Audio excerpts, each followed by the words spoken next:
तो सही तेरी मेरी बेटियां किस जगह पे हैं। आज दुनिया की उंगली हमारे पर्दे की तरफ, तेरी मेरी बेटी की इज्जत की तरफ है।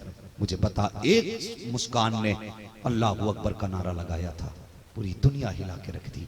अगर हर बेटी अल्लाह अकबर के नारे लगाने लग जाए, खुदा की कसम पूरी दुनिया के अंदर इनकलाब आ जाएगा, इनकलाब आ जाएगा। आज हम कहां गए हैं? गौर से सुनना मेरी बात, बड़ी कड़वी बात कहने लगा हूं।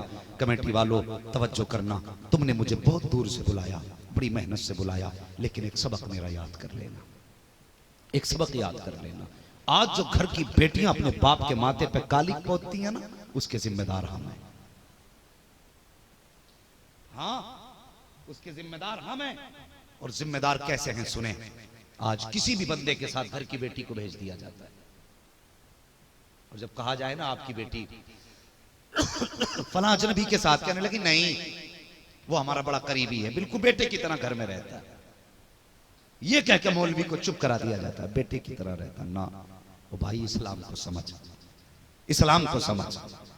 कई जगह ऐसा होता है, बैठी बाइक पे चल पड़ी, किधर गई, किसके साथ भेजी तूने बेटी? कहता मुंह बोला भाई था इसलिए उसके साथ बैठ के चली गई। ओ यार मुझे बता तो सही, ये तेरा कौन सा मुअम्मा है? तू कहता मुंह बोले भाई के पीछे बाइक पे बैठ के गई है। इस्लाम का कानून देख, इस्लाम सगे भाई बहन को एक जगह बैठ करके बदन से बदन मिलाने की इजाजत नहीं देता। और जो मजहब सगे भाई बहन को एक जगह बैठ करके बदन से बदन मिलाने की इजाजत नहीं देता, वो मजहब खैर महरम के पीछे मोटरसाइकिल पे बैठ के बाजार में जाने की इजाजत कैसे दे सकता है?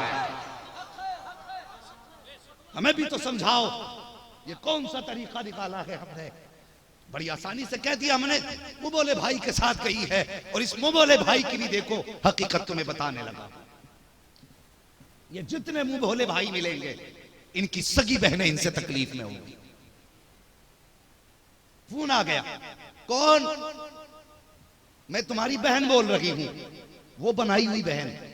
क्यों फोन किया? कहती है तुम्हारी भांजी है ना, इसका आज बर्थडे है, इसका आज जन्मदिन है। जब पता चला मुंह बोली बहन का जन्मदिन है, तो फिर इन्हें 10,000 ATM से निकाले, केक भी लिया, सामान भी लिया, मार्केट से इतना बड़ा गिफ्ट लेके पहुंच गया। और बेहया जालिम कमीने, तुझे मुंह बोली बहन का रिश्ता याद रह गया। सगी बहन हॉस्पिटल में दवा के लिए तड़पती रही, तुझे उसका ख्याल नहीं आया। सगी भांजियां गुर्बत की वजह से बहन की गोद में सर रख के रोती रही, तुम्हें बहन की गुर्बत का ख्याल नहीं आया। जब कोई भांजियों को हाथ पकड़ने को तैयार ना था, तब तुम अय्याशियों में अपने पैसे उड़ाते रहे। नामवरी के लिए तुमने मुंहबोली बहनों के बर्थडे पर लाखों रुपए में आग लगाई। क्या ही अच्छा होता मुंहबोली बहन के दरवाजे पे ना जाता, सगी बहन की चौखट पे चला जाता, और अपनी जेब से जब 10,000 मुंहबोली को दे सकता है, तो 50,000 सगी को भी दे सकता है। अगर सगी बहन की गोद में 50,000 डाल देता, मैं नहीं जानता कोई देखता कि नहीं देखता, कोई तारीफ करता कि नहीं करता। खुदा की कसम, इधर सगी बहन मुस्कुरा देती,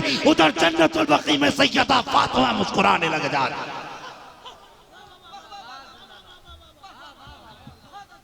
ये समाज है हमारे, हमने किया क्या है? वो भाई असली रिश्ते भूल गए। असली रिश्ते क्या होते हैं वो उनसे पूछो जिनके अपने बिछड़ गए, उनसे पूछो जिनके अपने चले गए। हाँ, उनसे पूछ अपना क्या होता है जिन्होंने अपनों के जवानी में कांधों पे जनाजे उठाए। हम हैं किस कुमार में?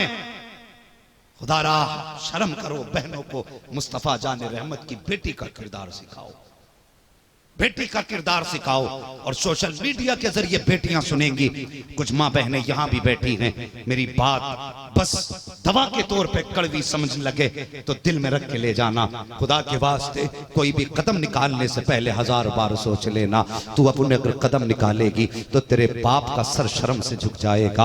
अगर तूने गलत कदम उठाया, तेरा भाई सोसाइटी में खड़े होके नहीं बोल पाएगा। अगर तूने एक कदम भी गलत उठा दिया तो मुआशरे में तेरे खानदान की नाक कट जाएगी। सुन, कदम उठाने से पहले तुझे सोचना होगा, भाई की इज्जत तू है, बाप का वकार तू है, खानदान की शान तू है, बस्ती की आन तू है, सबकी जान तू है। तुझे सोचना पड़ेगा, अगर तेरा एक कदम बहका तो कितने लोगों के अरमान पे पानी पड़ जाएगा। तुझे क्या लगता है, लोग कहते कि नहीं प्यार की शादी कर सकते हैं, इश्क माश का कोई गुनाह नहीं है। मैं कहता हूं किसने रास्ते खोले हैं आशिकी के, मुझे बता तो सही। और इश्क करने वालों अपने दिमाग से इश्क का भूत उतार देना। जो बच्ची 18 साल की परवरिश के बाद अपने बाप की ना हो सकी, वो तेरे साथ 4 दिन प्यार की बातें करके अगर बाप को छोड़ के जा सकती है, तो 4 दिन के बाद वो तुझे भी छोड़ के दूसरे के साथ जा सकती है। कभी इसके प्यार पर एतमाद ना करना। और वो बाप जिसने मजदूरी की लेकिन बेटी का सर नंगा न होने दिया, जिसने जिंदगी भर लोगों के थक्के खाए लेकिन बेटी को कभी घर से ना निकलने दिया, वो बाप जो गालियां सुनता रहा, बेटी को घर में खिलाता रहा, जो लोगों के ताने सुनता रहा, बेटी को इज्जत से पालता रहा। अगर ये बेटी उसकी नहीं हो सकती है तो तेरी भी नहीं हो सकती, और जो बाप की नहीं हो सकती वो रसूल पाक की भी नहीं हो सकती है।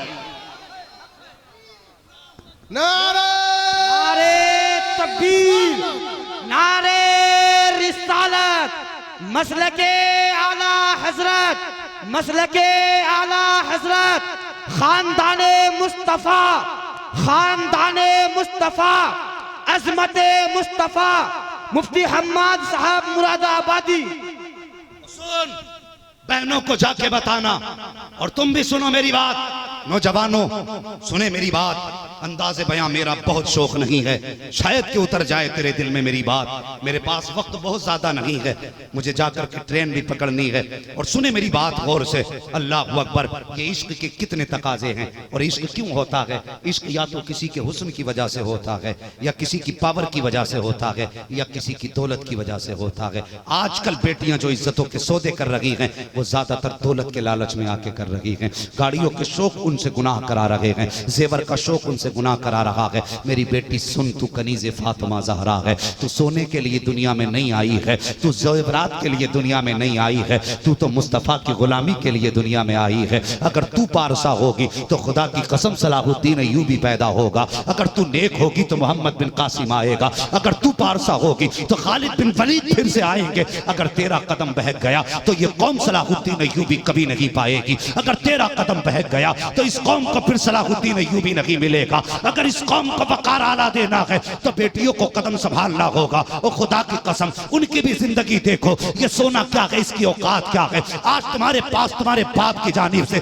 10-10 जोड़े कपड़े पहनने के लिए है। और यार वो भी तो बेटियां थी जिन्होंने 3-3 दिन के फाके करे, लेकिन गुलामी मुस्तफा को न छोड़ा। पैबंद लगा के कपड़े पहने उन्होंने, लेकिन मुस्तफा का दामन नहीं छोड़ा। पूरी जिंदगी बगैर जेवर के गुजार दी, लेकिन कभी मुस्तफा की गुलामी का दामन न छोड़ा। आज तेरे पास कई तोले सोना है, लेकिन फिर भी किरदार दागदार है। हजारों के कपड़े तेरे पास हैं, फिर भी अखलाक तेरा दागदार है। पता तो सही बाप की परवरिश में क्या कमी रह गई थी। और यार ये तो सूरज की धूप में कमाता रहा ताकि बेटी को इज्जत से रुखसत करता रहे, लोगों की गालियां खाता रहा ताकि बेटी को इज्जत से रुखसत कर सके। और ये जालिम बेटी बाप की फिक्र न कर सकी। उठा तारीख तुझे बताता हूँ, तुझे सोने से प्यार है, लेकिन कल वो थे जिन्हें सोने से प्यार नहीं था, मदीने वाले मुस्तफा से प्यार था, जिन्हें हुजूर से प्यार था।